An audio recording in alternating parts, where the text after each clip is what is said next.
Today I'll be attempting a joint that's been on my bucket list for years. And as you'll see, this base gave me a lot more trouble than I asked for. So here we are. The moment we've all been waiting for has arrived, and it's time to build a base for our cabinet. Last time we finished up the doors and ebonized the upper cabinet, so today it's time to focus on the base that will act as the pedestal for this beauty. Now, I could have taken the easy route and slapped a few feet on the bottom and then tossed on an apron. I've done that before, and it wasn't the worst decision I've ever made. But I wanted the base of this piece to really stand on its own, pun intended. So I decided to incorporate some joinery that I've always wanted to use, but haven't quite found the right project for. That is, until today.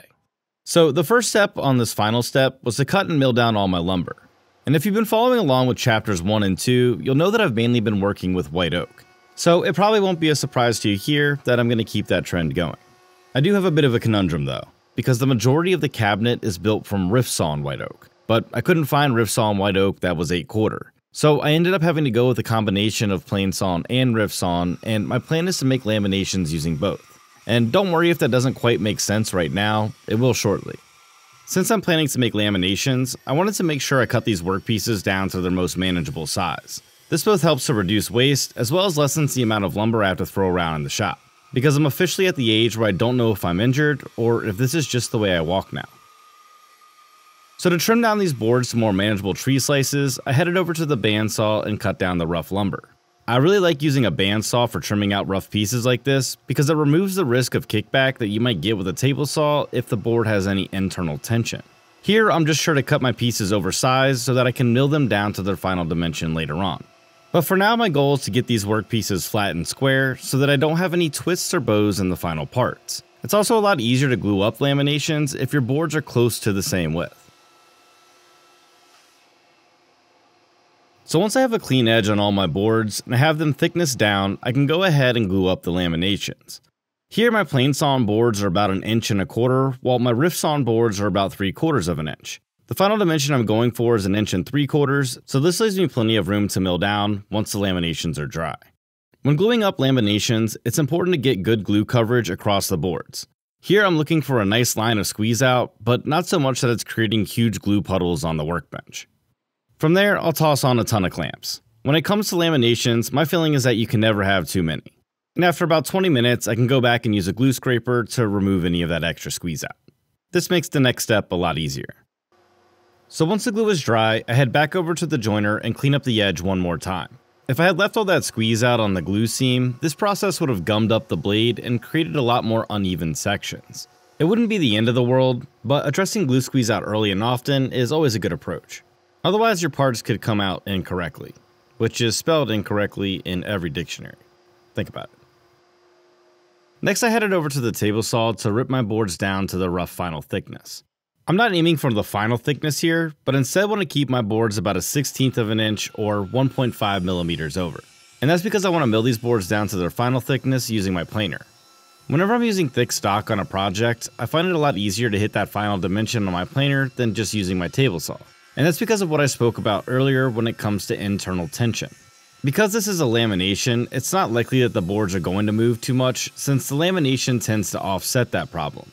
But there is a chance that it can move slightly, and by milling the boards after ripping them down, it ensures that the final workpieces are perfectly flat and square. And with the type of joinery and long pieces on the base that we're working with here, it's very important that those two factors be true.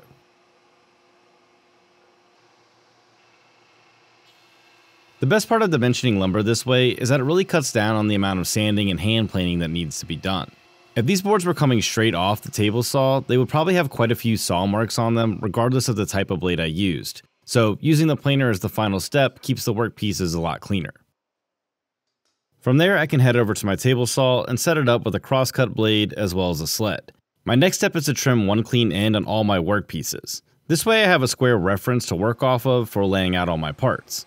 In an effort to maximize my lumber usage and cut down on waste, I planned out all my parts pretty carefully ahead of time. But that also means that I need to be really mindful of how and where I mark out my parts, since I didn't really leave much room for error. Even with that said, I made sure to plan for one extra piece in case something went wrong during the process. That extra piece is only about 20 inches long, so it'll get me out of a small pinch, but not a catastrophic mistake. I think that's something that comes along with building more projects in the shop. When I first started woodworking, I would always try to buy and mill a ton of extra lumber in case I made a mistake along the way. And while I still do buy extra lumber and cut extra pieces, it isn't as critical as it used to be. And that just comes with the confidence of trusting my measurements as well as my plan. As we all know, plans are more of a strategy guide than set in stone. But when you're able to nail parts within a 64th of an inch or so consistently, you can save a little bit of money and forego those extra board feet. But let me know what you think in the comments. If you don't buy much extra lumber and you go all in, start your comment with risky. But if you do buy an extra board or two, start your comment with safe. And as always, if you start your comment with risky or safe, I'll reply to you first because I know you're paying attention. Next, it was time to get to work on the 3-way miter joints. So I first set up a stop and then cut my first 45-degree miter. Here, it was really important to pay attention to the orientation of each piece, as the parts are mirrored on the left and right sides of the base. From there, I could rotate and cut the workpiece, making sure to reference off the stop each time. I forgot to mention it earlier, but my goal with the rift saw in white oak is to have that face of the workpiece facing outward as I worked my way around the base. There are a few sections where that isn't possible just due to the way that the glue seam wraps around two sides, but the main outside facing parts should have the rift saw grain pattern. This is one of those times you just have to trust the process, because there's no way to know if all the parts are going to align until all of them have been cut out. So I just worked my way around the outside edges until I had all my workpieces trimmed down. For the longer base pieces, I made sure to reference off one end and mark them all out at the same time. This way, if anything was off a hair, it was consistent on all my workpieces and things should still come together correctly. And if you're enjoying how things are coming together in this one, make sure you like and subscribe. It really helps the video out and I greatly appreciate your support. So with all the parts trimmed out, I checked them against my plan just to make sure that the outside face was the rift sawn face. And thankfully all the careful planning and labeling worked out and all the exterior parts were correct.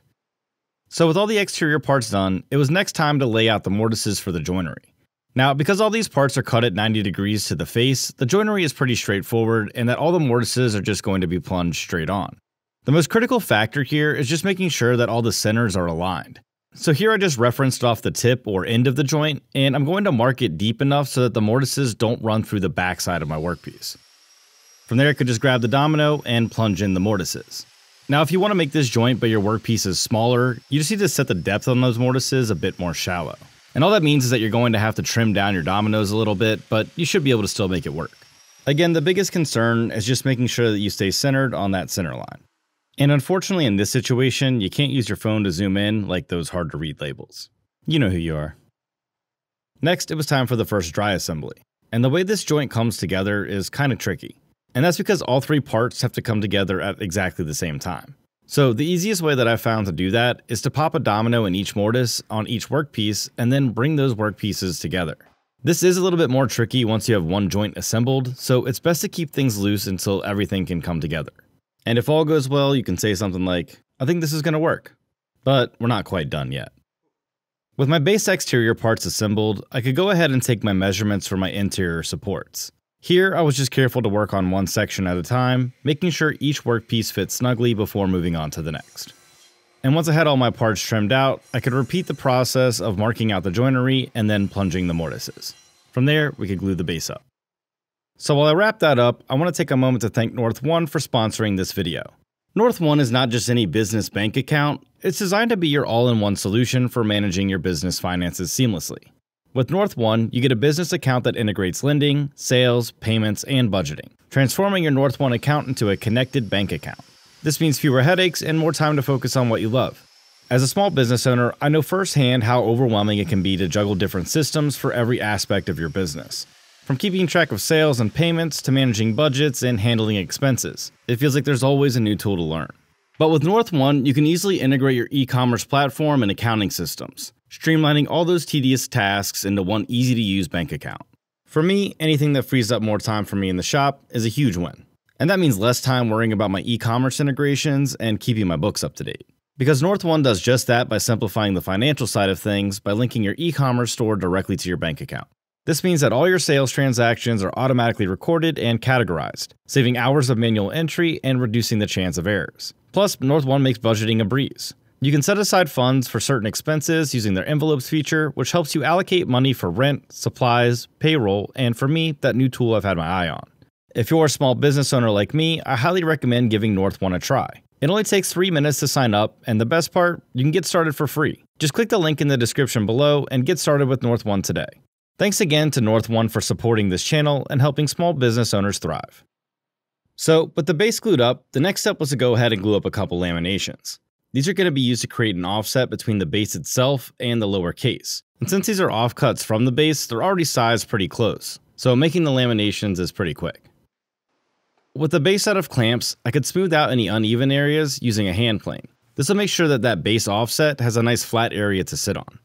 This is also a good opportunity to even out any of the areas where the joints meet so that there's not one board protruding over the next. Thankfully the glue up came together pretty well, so I didn't have much issue there, but if there was a large offset, a hand plane would be the best way to deal with that situation. This is one of those areas where it's a good idea to touch up any gaps in the joinery. As careful as I am to get things snug, there are occasions where a dab of wood glue is needed. And when that happens, I just apply a minimal amount and then immediately sand the joint. This works great on hairline gaps, but I wouldn't recommend doing it on larger cracks as some finishes will make those look like glaring mistakes. Then from there I'll just work my way around the base, sanding up to 220 with my random orbit sander. So with the base all cleaned up, I could go ahead and mill down those laminations that I'm going to use for the offset. Here I'm aiming for these work pieces to be 3/8 of an inch thick. And that's because the goal is to have a 3/8 of an inch gap between the base and case, as well as a 3/8 of an inch inset that will wrap the entire bottom. So basically when all is said and done, it should look like there's a 3/8 of an inch strip removed from the front. This will kind of give the cabinet the illusion that it's floating, or at least that's the goal. So once I've thicknessed the workpieces down, I could take them back over to the bench and hand plane the edges. This is another one of those times where using hand planes just makes sense. If I tried to do these at the joiner, it'd be pretty unsafe, so hand tools for the win. Back over at the power tools, I could go ahead and rip the strips down to their final width. Now, as always, I'll say final width loosely here because I'm going to leave these slightly proud so that I can hand plane those saw marks out later. The biggest thing here is just making sure that I nail that outside dimension. Because I want these to align perfectly with the base, I'll just take those measurements directly off my base and then just trim them down over at the table saw. Throughout this project, I've talked a lot about referential measurements, and I think again this is one of those examples where referential measurements just make sense. If I were to go reference my plan to figure out what this frame should be, those dimensions would likely be wrong. So again, at this point in the project, it's a lot better to work off your actual workpiece than it is to work off of a plan. And speaking of which, as this series comes to an end, if you guys are still looking for plans for this project, just let me know down in the comments, and if there's enough interest, as always, I'll put them together. So with my offset frame sitting nicely atop the base, I could go ahead and ebonize the parts. Now, I went over this process in the previous video, so I'm not going to dive into all the details here, but I did want to address a few questions I received from that chapter. One being whether or not to resand once the iron acetate has been applied. And that really depends on the type of lumber you're working with.